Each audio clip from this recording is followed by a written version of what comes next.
Welcome to doctor மைத்லிஸ் music therapy channel. இன்றைய பதிவிலையும் talking the talk effective communication என்ற தலைப்பில் சில செய்திகளை நம்ம பகிர்ந்துக்கலாம். சென்ற பதிவில் பார்த்தோம் effective communication by elocution oratorical அப்படின்னு, அதோடு கூட எஃபெக்டிவ் கம்யூனிகேஷன் பை ரைட்டிங் என்று பார்த்தோம்.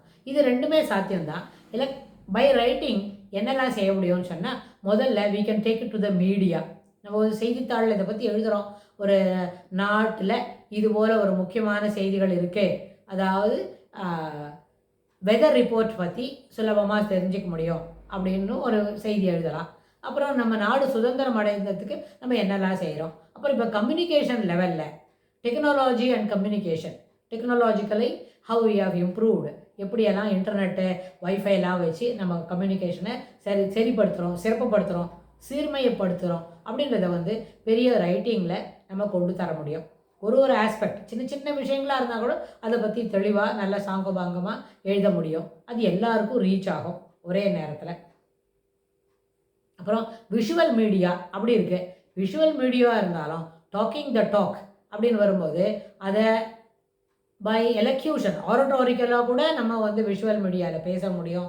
அதே மாதிரி அதே விஷுவல் மீடியாவில் வித் ப்ராப்பர் டிசைனிங் அண்ட் சரியான கேரிகேச்சர் பொம்மையெல்லாம் வரைஞ்சி எல்லாத்தையும் கொடுத்த போது அந்த ட்ராயிங் கூட visual communication along with writing, that will also be a effective way to share the information and spread the message across the country, across the globe. அது கூட சொல்லலாம். ஒரு மீடியாவில் சொல்லிட்டோம்னு சொன்னால் அந்த மீடியாவில் இருக்கிற நியூஸ் எங்கெல்லாம் உலகத்தில் கேட்குமோ அந்த இடத்துல எல்லாம் இந்த செய்தி நிச்சயமாக பரவும். செய்தியை எடுத்துக்கொண்டு செல்லப்படும். அங்கே இருக்கிறவங்களுக்கு எவ்வளோ தூரம் புரிக்கிறதோ accordingly it will be taken into their routine, into their அந்த சொசைட்டிக்கு தேவையானதெல்லாம் எடுத்துக்கலாம். ஒரு மெடிக்கல் ஃபீல்டில் இருக்க ஒரு முக்கியமான ஒரு செய்தியை நம்ம பகிர்ந்துக்கிறோம் அப்படின்னா அந்த பகிர்ந்துக்கிற செய்தியை எந்த மீடியாவில் நம்ம கொடுக்குறோமோ அதுக்கு தகுந்த மாதிரி it will reach larger audience within the span of the ஒரு பீரியடுக்குள்ளே போகும். அதுக்கு ஒரு 6 மாதம் ஆகும் எல்லா இடத்துக்கும் போகிறதுக்குன்னா கூட that will be effective. So talking the talk என்றது effective communication by way of elocution. நம்ம ஒரு பேசிவிடலாம். இப்போ ஆர்டிஃபிஷியல் இன்டெலிஜென்ஸ் இருக்குது, ஒரு இடத்துல பேசிவிடலாம். பேசிட்ட பிறகு அது என்ன பண்ணலாம், அதே டோனில் அதே மாதிரி இன்னொரு இடத்துல போய் அதை நம்ம ப்ராட்காஸ்ட் பண்ண முடியும், டெலிகாஸ்ட் பண்ண முடியும். அதை நம்ம இன்னும் கூட சிறப்பான அளவில் செய்ய முடியும். ஸோ இதெல்லாமே எஃபெக்டிவ் கம்யூனிகேஷனுக்கு பெரிய அளவில் யூஸ் ஆகும்.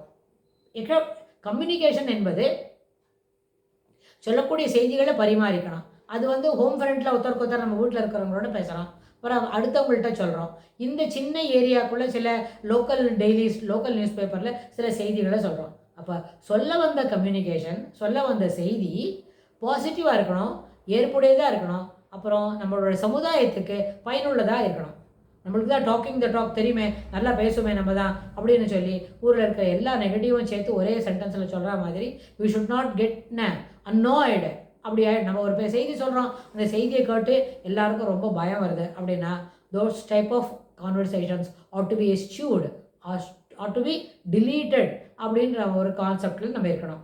சொல்லுவது சிறப்பாக சொல்லணும், சமுதாயத்துக்கு ஏற்புடைய செய்திகளை சொல்லணும், சமுதாயத்துக்கு பயனுள்ளதாகவும் சொல்லணும், அவங்களுக்கு எல்லாருக்கும் சிறப்பு தரக்கூடிய செய்திகளையும் பகிர்ந்துக்கணும். அப்படின்னா தான் அதுதான் இஃபெக்டிவ் கம்யூனிகேஷன். இஃபெக்டிவ் என்ற வார்த்தைக்கு கீழே ஃப்ளாரசென்ட்டில் ஒரு அண்டர்லைன் பண்ணலாம்.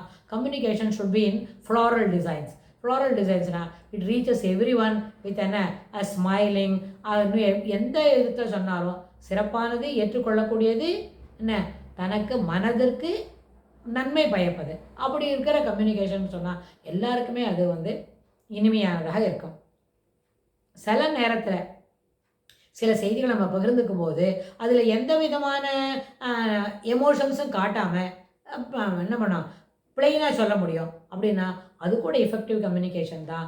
That should reach also the larger audience by this way. இது சில செய்திகளை நம்ம இப்படி தான் பகிர்ந்துக்கணும். சில செய்திகள் இப்போ 2-3 வருஷத்துக்கு முன்னாடி என்ன பார்த்தோம், ஊரெங்கும் உலகம் ஃபுல்லாக வந்திருந்தது ஒரு வைரல் இன்ஃபெக்ஷன். அப்போ என்ன செய்தோம், அதை அமைதியான முறையில் எடுத்துக்கிட்டோம். ஆனால் அதே ஒரு எஃபெக்டிவ் கம்யூனிகேஷன்.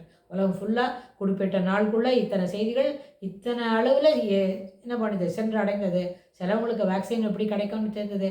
நம்ம தாய் திருநாட்டிலே நம்ம பெரிய பெரிய வேலையெல்லாம் செய்திருக்கிறோம். அப்படின்னா this are all because of the effective communication. அதை பற்றி நம்ம நிறைய பேசுகிறோம். மீடியாவில் துண்டு விட்டு ஷார்ட்ஸ் போட்டு எல்லாருக்கும் தெரியப்படுத்தினோம், எல்லாரும் பார்த்தாங்க.